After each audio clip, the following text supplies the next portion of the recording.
You heard me talking a lot about the boarding school and how um, there it was a very traumatic time, and as time went on, though, like in the 1950s and 1960s and so forth, it was still really hard, and children were still dying in these schools.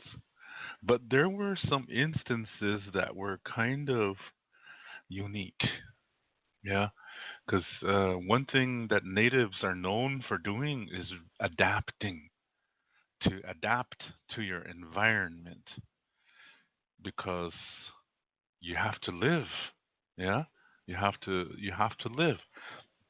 So you learn your environment as much as you can, and and then just try to make the best of things. You see people who are in trouble, you try to help them as much as you can.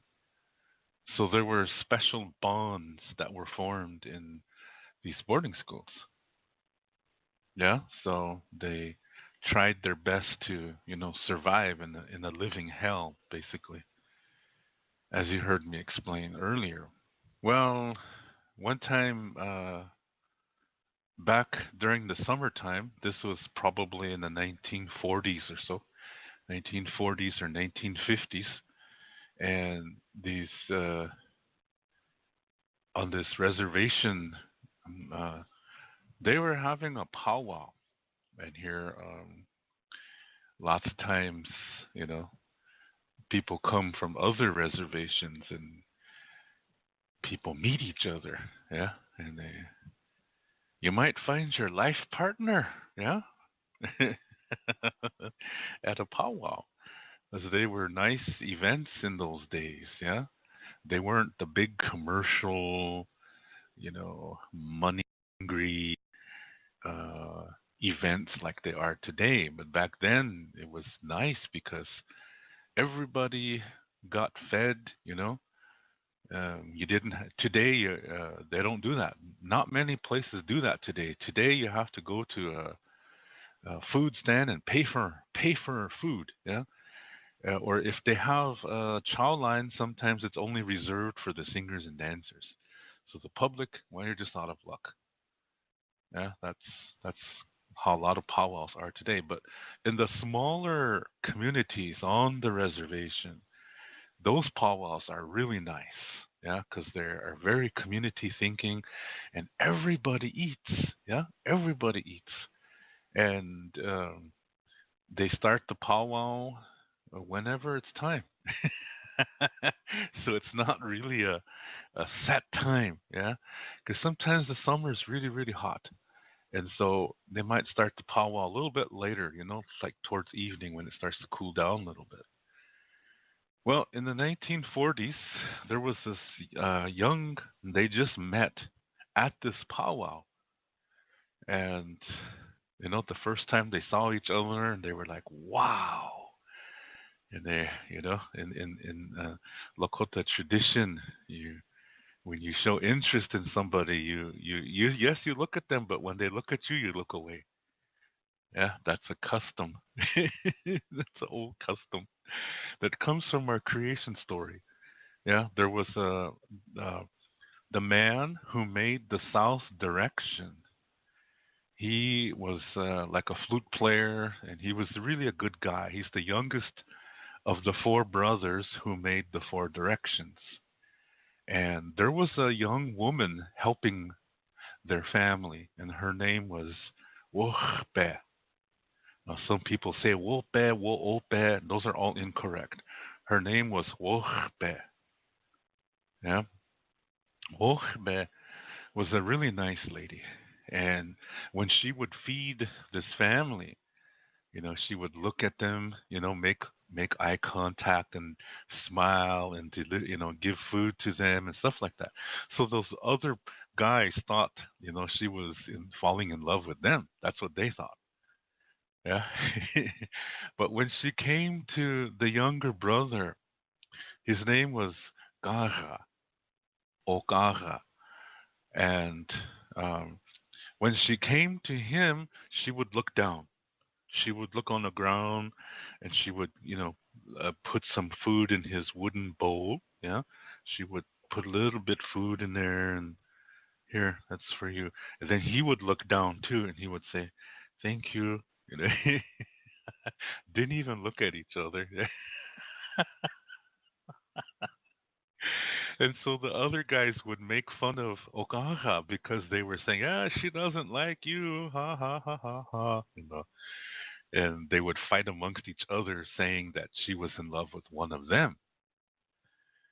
And sometimes in the evening, he would go up on the hill and he would take his flute up there and he would play these songs, love songs that he was just composing, listening to nature, and he would hear a melody, and he would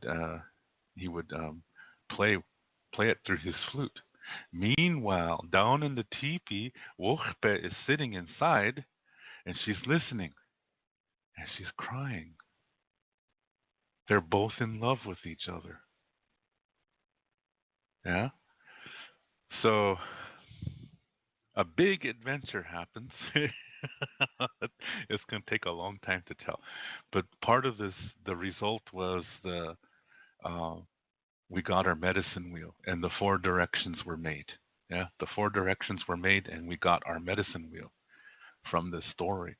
But in the end of the story, these two marry. Yeah, they marry each other, and they go to the south because he made the south direction. So they go to the south, and that's where they live. Yeah. Wohbe is also the same woman who brought the white buffalo calf pipe to the Itazipco Lakota people. So it's a really amazing couple.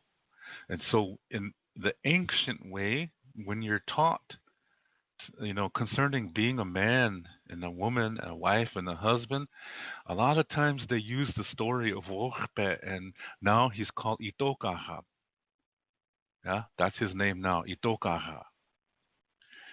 And because Itokaha was a really good hunter, he always provided for the family, and he was very calm, he always thought before he spoke. Yeah, he always thought of what he was going to say before he spoke. So he doesn't just, shout out whatever he's feeling. Yeah, he always thought about what he was going to say before he said it. Yeah, he always thought about what he was going to say. He really thought about it good. So whenever he spoke, it really carried a lot of power, a lot of meaning, and you felt good because his decision, whatever it was going to be a good decision. He was a wise man. And Wochbe was very similar in a way too. Yeah, and she in the things they did, that she did, was just a very wise woman, and this is a really nice couple. So when Lakota couples would get married, they would tell the story of Wochbe and Ogaha, Itogaha. Yeah, they would tell the story so that we remember. Yeah, we remember them and we honor them by living healthy lives. That we try to live as healthy as we can, helping one another, learning from one another. That's how we love one another. Okay, now let me get back to this couple in the 1940s. This this young man and young woman, they met at a powwow and they followed the same example. Yeah, they would look at each other, and and then if one of them looks back, the other one looks down. Yeah, they don't want to. They act like they're you know kind of not interested in each other. See, this is the old tradition. When you're got the hots for somebody, you don't look at them. It's just the opposite today. Yeah, today men just gawk. Yeah. Anyway, so this couple, they would come close to each other, but then they would avoid each other. Yeah, they would go out of their way to avoid each other. They'll walk right in front of each other just to turn their backs on them. They're showing each other that they're interested in each other. Yeah. So this young couple finally they they talked. Yeah. Uh, the last evening of the powwow, because they're usually 2 3 nights. Yeah. So we on the weekend. The last evening, which was Sunday, they finally talked, and then um, they walked around the dance arena for a while, and then they went. Yeah, they had to go back to their homes, and they didn't know if they were going to see each other again, but they got to talk to each other. They held each other's hands. They hugged each other, and they kissed each other, and they were so happy. Well, the next weekend was another powwow in a different reservation or a different community. And so he was excited to go, to hear some Indian singing and dancing and good food. And lo and behold, there she was. And they were so happy to see each other. And it turned out this is what happened the whole summer. Every weekend they went to a powwow, they ended up being at the same one because there's usually several powwows every weekend on in different locations. But this summer they kept running into each other at every powwow. And every time they were with each other, they fell deeper and deeper in love with each other. And then boarding school was coming. Because she was from a different reservation, she was going to another school than his. Maybe she was going to Carlisle in Pennsylvania, and he was going to one in Haskell in Kansas. There was a boarding school there. Today, that boarding school has been going through some changes, and now it's called. I knew it as Haskell Indian Junior College. Now I think it's called Haskell Indian Nations University or something. It keeps going through changes because it's growing all the time, which is really good. But in the very beginning, it was a boarding school. Yeah. And so let's say the girl went to Pennsylvania to this Carlisle Industrial Indian School, and the guy went to Haskell. Okay, so they're several hundred miles apart, and he was sad because he's not going to see her until maybe Christmas. It's a long time in teenage years. Yeah. And so the girl said, it was night, it was evening time, and the girl said, "Let's choose a star." So they were looking up into the sky, holding each other, and she said, "I like that one there." And he said, "Okay." So she said, "Let's call that our star." So he said, "Okay." So she said, "When I go to bed at school, I'll look out the window and I will look at that star. And you do that too." So he said, "Okay." Yeah. He said, and then you say these words. You're so far away. You're so far away. When I close my eyes, there you are. There you are. So beautiful to me. So he said, "Okay, I'll say that." So when they had to go back to school, that's what they would do. Every evening, she would go to the window of her building and look for that star. And then he would do that too. Yeah.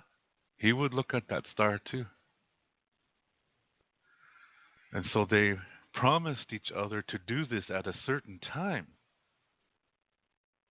And this is the song they sang to each other when they were several hundred miles apart. As they were looking at their star, they were singing this song.